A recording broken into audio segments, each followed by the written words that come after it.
Hello guys, it's Ebird Online and I'm back again with another review from 90 Day Fiance. And this is Season 7, Episode 1, I Want to Kiss You.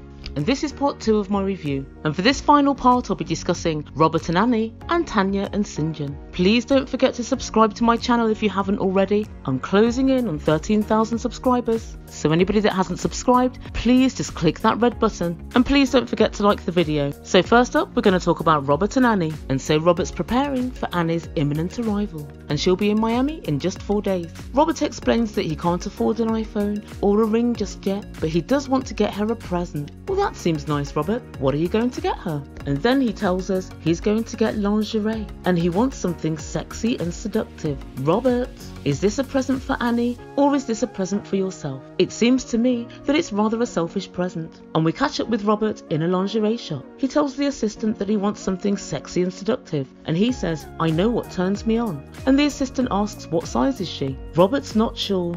But what I can be sure of is it's not as curvy as a photoshopped images show. So Robert browses around the shop for a while and the assistant shows him some cute little pieces. But Robert must have heard the maxim that less is more somewhere, because everything the assistant shows him has too much material. Robert seems to want less. And the shop assistant asks him, how did you propose? And he tells her it was at the beach. And she asks, how long have you known her? And he tells her that he met and proposed to her in 1 day. And unsurprisingly, the shop assistant looks shocked that Robert only met her for 8 hours in total. And Robert explains to us that he's going to do a redo of the proposal. Well done, Robert, and you probably want to give Anny everything she wants. Robert's going to get the right location, the right vibe. He's going to make it extra special. What's he going to change, I hear you ask? He's going to take her to Miami Beach, which I'm sure is completely different from the beaches in the Dominican Republic. But this time, his big change is that he's going to get on one knee and he's going to propose in the right way, he tells us. And it seems to me that the only difference is that he's going to be on one knee. I've got a feeling he's going to spend this whole relationship on both knees. And as far as I'm concerned, this shows the absolute least amount of effort that Robert could be bothered to put in. But what's this? Robert has to run out of the lingerie shop because Anny's texting him and she sends rows and rows of angry emojis. What's going on? What's the problem? Asks Robert. Robert, I'll tell you what the problems are. 1, you don't know Anny. 2, your son doesn't know Anny. 3, she's only known you for 8 hours. 4, she thinks that you have money. And 5, you don't have money.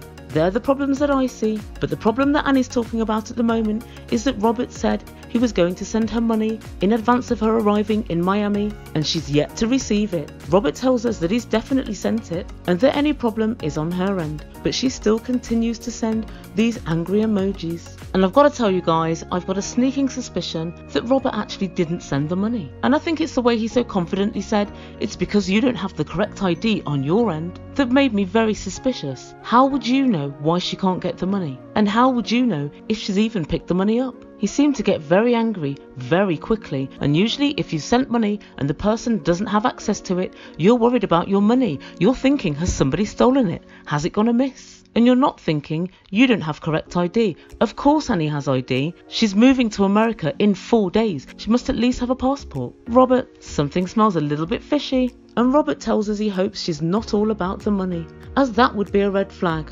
What? Well, Robert, she is all about the money, and so it is a red flag. Please let us know what you're going to do about it, Robert. What are you going to do about this red flag? And it seems he's going to do nothing. He's going to ignore this red flag until she gets to Miami. And that's where we leave this couple for this week. So looking from the outside, it seems to me that Anny's quite immature. She doesn't seem to be able to express herself properly outside of the use of emojis. And I'm not quite sure that's who Robert needs to be looking after his child whilst he's working. Guys, what do you think? Do you think Anny's all about the money? Or do you think she genuinely likes Robert? Let me know in comments down below. I do try and read everything. And so next up, the final couple for this week's review. We have Tania and Syngin. And we first see Tania having lunch with her little sister, Tiana. And Tania tells us that she's very worried about being 29 and living in a shed. Tania, I've already told you, rebrand to summer house with a guy from South Africa. And as she sits down to eat with her little sister, she explains everything she wants to do. She wants to buy land, she wants to have kids, she wants to travel the country. And Tiana tells her that she thinks she's doing too much too soon. She also says she thinks that her and Syngin are not a good match. She says that Tanya's very different in South Africa and that she's far more stressed and wound up when she's in the United States. And she concludes by saying Tanya's both controlling and opinionated. Well, Tiana, it seems that you're opinionated too. Maybe it runs in the family. And Tiana tells Tanya that she thinks she's rushing everything so she can get married and have kids all before she's 30. And she's worried that she's going to drive Syngin away. I don't think Tiana's worried about Tanya driving Syngin away at all, especially if she thinks they're not a good match. Why would that worry her? And as they argue away, it's clear to us all that they have a very toxic relationship. Tanya tries to explain to her little sister that they talk a lot and they get on really well. And Tiana says, but you do all the talking, and it's not really about what you say, it's about the way you say it. Little sis seems to know it all. And she goes on to say, I'm kinder than you, Tanya. I call you a professional bitch. And Tanya returns the compliment. And Tanya says she doesn't really care what her younger sister has to say. She knows what she wants and she's going to make sure she gets it. And her little sister finishes by saying, I don't think you should get married. And the relationship between the two sisters reminds me a lot of Stacey and Darcy from before the 90 days. They don't seem to like each other and they certainly don't seem to hold back for the cameras. And next time we meet up with Tanya, she's in New York and she tells us she's staying there for 2 or 3 days. She's going to stay with Syngin in a hotel, so he really knows what he's missing when she takes him back to her shed, summer house. And she's going to show him a good time in New York, and she's going to show him Times Square and all the sights. And she's in the hotel room preparing for Syngin's arrival. She has 2 friends with her and they're there to support, and they're all looking over clothes and outfits. And Tanya spends an inordinate amount of time putting on makeup and choosing clothes. She tells us, I'm running on no sleep, but I look absolutely fly. Oh, Tanya, permission to disagree. I consider your dress sense to be, how can I say, a little bit last week. But I suppose at least you don't lack confidence. And Tanya treats us to a quick look at her sex corner. And on one of the bedside tables, she has lubricants, sex toys, a new vibrator, the whole 9 yards. And she tells us everybody's so hung up about sex. Everybody does it, so why can't we talk about it? Oh, Tanya, there are many bodily functions that are common to everybody, such as picking your nose or pooing. But we don't all need to talk about it now, do we? And I have a sneaking suspicion that Syngin, when he arrives in the US, is going to be more than a little bit perturbed at Tanya's openness about sex and their sex life. And her friends tell her to hurry up. She's running really late, but she seems to be taking her time. She seems to be more concerned about her clothes and her sex table than she does about meeting her man on time.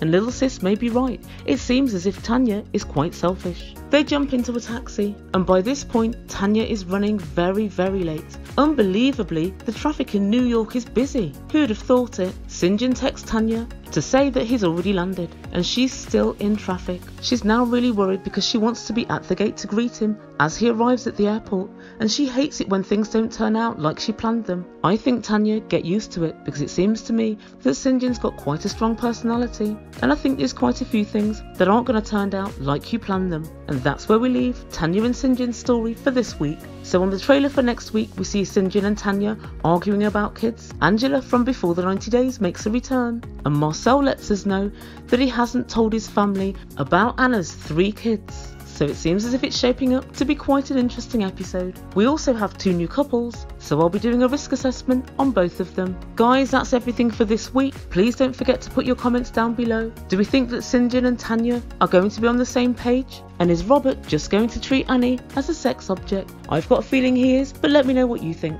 If you haven't already, please press that subscribe button so you don't miss any of my reviews or any of my body language specials. And please don't forget to like the video. You've been listening to Ebird Online. Ciao for now.